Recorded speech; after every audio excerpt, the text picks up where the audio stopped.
अंशु जी दिल्ली से। हाँ जी। राधे राधे महाराज जी। महाराज जी, अगर मनुष्य जन्म 84 लाख योनि के बाद मिलता है तो हमारे इतने कर्म कैसे बन जाते हैं जिसके आधार पर मनुष्य शरीर का निर्माण होता है? पहली बार मनुष्य थोड़ी बने हैं, असंख्यों बार बन चुके हैं। सृष्टि की रचना जब से हुई तब से अभी तक असंख्यों बार बन चुके हैं। तो वही हमारे कर्म रखे हुए हैं मनुष्य जन्म के। संचित गोदाम है, संचित कर्म, क्रियमाण नई फसल है, और प्रारब्ध पुराने कर्मों के गोदाम से जो निकला हुआ है शरीर बना, उसका भोग है। तो पहली बार थोड़े मनुष्य बने, हाँ, अनंतों बार, असंख्यों बार बन गए हैं। पर हमने कभी भगवान का भजन नहीं किया, कभी अध्यात्म में नहीं चले, उन्हीं भोगों को भोगते हुए सांसारिक कर्म करते रहे, तो आज भी वही भोग परेशान किए हुए हैं। पर आज कृपा है जो हम संत समागम कर रहे हैं, साधु वचन माने तो हमारी बात बन जाए। बहुत जन्म हुए लेकिन हमें साधु समागम नहीं मिला। अगर मिला होता तो हमारा कल्याण हो गया होता। भगवान के भी अवतार हुए, हम कोई कीट पतंगा तो रहे होंगे ना कोई, लेकिन हमें भगवान का सानिध्य नहीं मिला। आज मिला भगवान का धाम, संतों का संग, तो अपना काम बना ले। जैसे पहाड़ भर रुई ऐसे पहाड़ भर दिखाई दे रही हो, तो उसके लिए पहाड़ भर माचिस की थोड़ी जरूरत है, एक दिया सलाई की जरूरत है। एक ज्ञान की जरूरत है अनंत जन्मों के संचित कर्मों को भस्म करने के लिए। बस ये ज्ञान हो जाए कि मैं भगवान का अंशात्म स्वरूप हूं, इस देह भाव में लगे हुए, इसीलिए हमारी परेशानियां बढ़ गई। देखो, आप बात कर, किसका प्रश्न है? तो आप अपने को स्त्री मानते हैं ना, आप अपने को देह मानते हैं ना। यही अज्ञान हमारे कर्म जो शुभ अशुभ होते हैं उनको भोगने के लिए विवश करता है। और यही एक अज्ञान भर हट जाए तो सब ठीक हो जाए। अब इसी को हटाने के लिए फिर अध्यात्म में उतरना पड़ता है, संयम नियम से चलना पड़ता है, पवित्र भोजन, नाम जप, ये सब करना होता है। आपने बताया था कि कर्म जो होते हैं सिर्फ मनुष्य जीवन में ही जो कर्म किए जाते हैं उन्हीं का कैलकुलेशन होता है। जो पुराने कर्म हैं, किसी भी योनि, कोई और योनि के कर्म होते हैं, उनका कुछ वो नहीं बनता, कर्म नहीं बनता। तो इतने सारे कर्म उसके बावजूद भी बन जाते हैं जब इंसान का शरीर। आप सोचो अभी आपकी आयु कितनी है? 46। आप ईमानदारी से थोड़ी देर के लिए जज बन जाओ, हमको बोलना मत, अंदर से देखो। अगर उन कर्मों का हिसाब किताब दिया जाए तो अपने भारतीय संविधान के अनुसार आपको कितनी बार जेल हो, आपको कितनी बार दंड मिले। आप अपनी जज बनकर 42 वर्ष की अवस्था का निर्णय कर दीजिए। तो आप सोचो, ये जब जमा होंगे जाके और इनमें ब्याज लगेगा, और जब इनका फाइनल आएगा तो कितना बड़ा बड़ा आएगा, समझ रहे ना। तो अब कई ऐसे पाप हैं कि आप अगर जज बने और हम आपको बताते जाएं तो आप कहोगे कि हाँ, इसका दंड होना चाहिए, ये गलती हुई है। लेकिन मेरे प्रभु ने अभी तक कोई दंड नहीं दिया। ये जो कर्म इस जन्म के हैं, ये जा रहे हैं पिछले गोदाम में जमा होने। ऐसे ही हमारा बार बार जन्म हुआ है और हमने बार बार गलतियां की हैं, और वो सब स्टॉक जमा है। भीष्म जी ने कहा कि 100 जन्म तक मैं देखता हूं कोई पाप नहीं, कि 6 महीने से मैं बाणों की सैया में। भगवान ने कहा और आगे बढ़ो, और आगे बढ़ो। राजा थे आप, सांप को उठा करके कटीली झाड़ी में डाल दिया, 6 दिन तक तड़प के मरा, तो 6 महीने बाणों की सैया मिली। आप समझ रहे? एक गलती का 20 साल की वो कैद और 2 लाख जुर्माना। ऐसे होता है कि नहीं होता? बोले इतना कैद और इतना जुर्माना, और बेचारा कैद में भी रहेगा और जुर्माना भी देना पड़ेगा। ऐसे ही ये जुर्माना में भोग रहे हो मनुष्य शरीर में, असली कैद तो नरक में भोगने को मिलेगी। असली जो फल मिलता है शुभ का, वो तो स्वर्ग में मिलता है। ये तो बाद का है बचा हुआ शुभ और अशुभ। तो एक गलती का पूरा जीवन बर्बाद हो जाता है, और ऐसी हजारों गलतियां हमसे हो गई। और जैसे आप बताते हो कि ये जो मनुष्य जीवन चल रहा है ये सपना चल रहा है, जैसे हम सपने में कुछ भी कर्म करते हैं उनका कर्म नहीं बनता, और ये भी अगर जो सपना ही चल रहा है। तो अगर यही असली ज्ञान हो जाए तो आपसे कहा नहीं कि जैसे ये पहाड़ भर रुई है, एक दिया सराय में जल जाएगा। तो आपको अगर असलियत में ज्ञान हो जाए कि ये शरीर भी सपना है, जगत भी सपना है, सत्य तो केवल मैं सच्चिदानंद हूं, तो सच्चिदानंद हो ऐसा कभी स्वप्न में भी नहीं आया आपके अंदर। सदैव यही आया मैं स्त्री हूं, नहीं संभाला अपने को।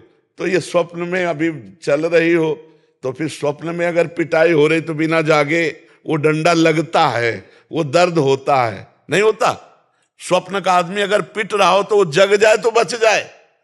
तो भैया ये लंबा स्वप्न है, इसमें फांसी भी होगी, गोली भी मारी जाएगी, लगेगी, पर जब जगोगे तो नहीं लगेगी, क्योंकि आत्मस्वरूप में नैनम छिन्दन्ति शस्त्राणि नैनम दहति पावका न चैनम क्लेदयन्त्यापो न शोष्यति मारुता। सच्चा ज्ञान जब तक नहीं उत्पन्न होगा तो इस स्वप्न में हमको पिटाई भी होगी और सुख भी मिलेगा। दोनों चीजें हैं, सुख और दुख का खेल चल रहा है, तेज चल रहा है। अच्छा बताओ ना, आप पहले स्त्री थी वरना बाद में स्त्री रहेंगी, ये बीच में मिला है, आप इसको कहां मान रहे हैं? आपको यही लग रहा है मैं यही हूं, नहीं मान रहे? गुरुदेव जी, आपने तो इतना सब कुछ अंदर चेंज कर दिया है कि अब वो रहता ही नहीं, अब तो एक थोड़ा हर जग इंसान जाओ। में- अभी चेंजिंग का मतलब है जग गया, जग गया।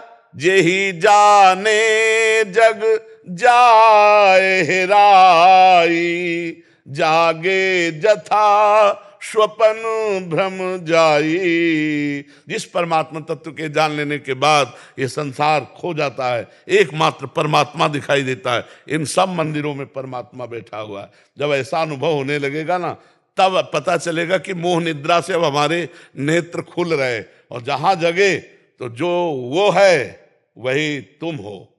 खत्म खेल, खत्म, जीवन मुक्त हो गया। अब ये बात में तो खत्म हो गया, लेकिन अनुभूति होना, जब भूख लगती है प्राणों को, तब ये ध्यान नहीं रहता कि प्राणों का धर्म भूख है, मेरा नहीं।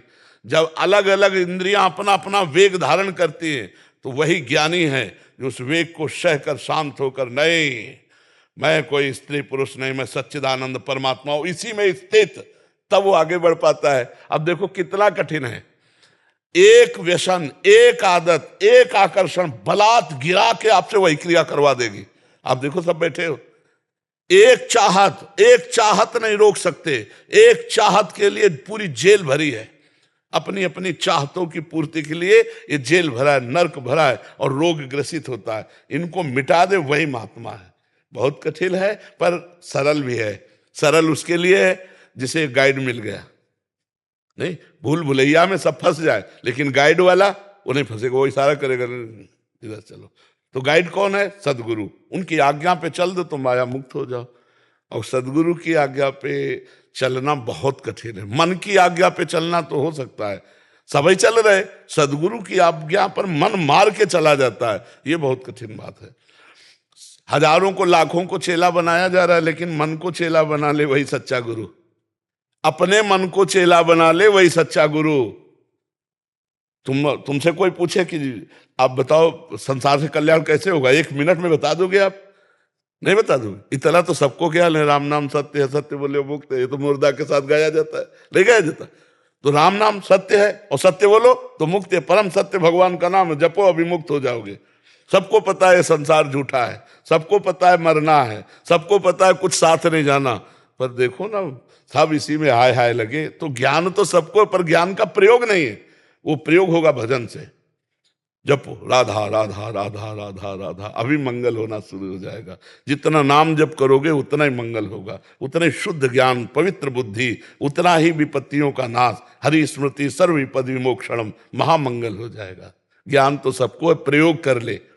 प्रयोग करना बड़ा कठिन है, नहीं और आदमी पाप करो। बात और कहते हो कि जो भजदानंदी घर में होते हैं उनकी 21 पीढ़ियां तर जाती हैं, और 21 पीढ़ी तर जाती है, तो इसका मतलब अगर जो हम पहली पीढ़ी है कोई भजदानंदी की, तो हमारे को थोड़ा कम मेहनत करनी पड़ेगी या मेहनत काफी करनी पड़ेगी? तो आप 21 को बैठाल के थोड़ी चल रही।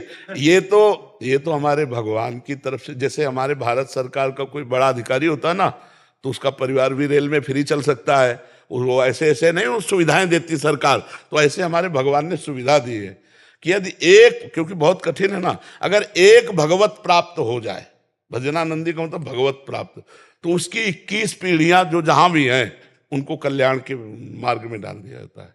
यदि उनको अवसर मिलेगा तो जन्म होगा और भगवत भक्त बनाए जाएंगे भगवान की, मतलब 21 पीढ़ी का कल्याण हो जाएगा। पर पहले अपना तो कल्याण हो पहले अपना कल्याण हो, तब 21 पीढ़ी का कल्याण। इनके किसी ने किया हो ऐसा तो थोड़ा उसकी हेल्प मिलेगी हमें। अगर किया होता तो ये मुक्त होते, पक्का समझो। हाँ, ये मुक्त होते। तो अभी मतलब किया नहीं। हाँ नहीं, 7 पीढ़ी आगे की और 14 पीछे की। देव जी, अभी जो मेरे दादाजी थे तो उनके होते हुए तो मैं काफी बड़ी हो गई, तो पहली पीढ़ी हो नहीं, भगवत प्राप्त हो जाएं दादाजी। जाऊं, वो तो भगवत प्राप्त थे। वो तो पक्का ही है। उनको तो कभी पूरी रात कभी सोते हुए देखा ही नहीं। वो देखो, मेहनत करना और अरबपति बनना दोनों में अंतर होता है। मेहनत तो कोई कोई बहुत करता है, पर सीधे सब्जी भी नहीं मिलती और चटनी रोटी खा के गुजारता है, और कोई कोई कम मेहनत करता है और अरबपति हो जाता है। नहीं, अगर सिद्ध भगवत प्राप्त महापुरुष का सानिध्य मिल गया और आंतरिक भजन पद्धति पता चल गई और देहाभिमान गलित होकर जीते जी मुक्त हो गया, वो है भगवत प्राप्त। भगवत प्राप्त मरने के बाद थोड़ी होता है, भगवत प्राप्त तो जीते जी होता है, भगवान में स्थित हो गया। अब ये स्थिति केवल भगवान जानते हैं, इसको बाहर से प्रदर्शित नहीं किया जा सकता, प्रमाणित नहीं किया जा सकता। तो अगर भगवान की कृपा से किसी के कुल में ऐसा भक्त पैदा हो जाए जो भगवत प्राप्त हो, तो 21 पीढ़ियां तर जाती हैं पक्का।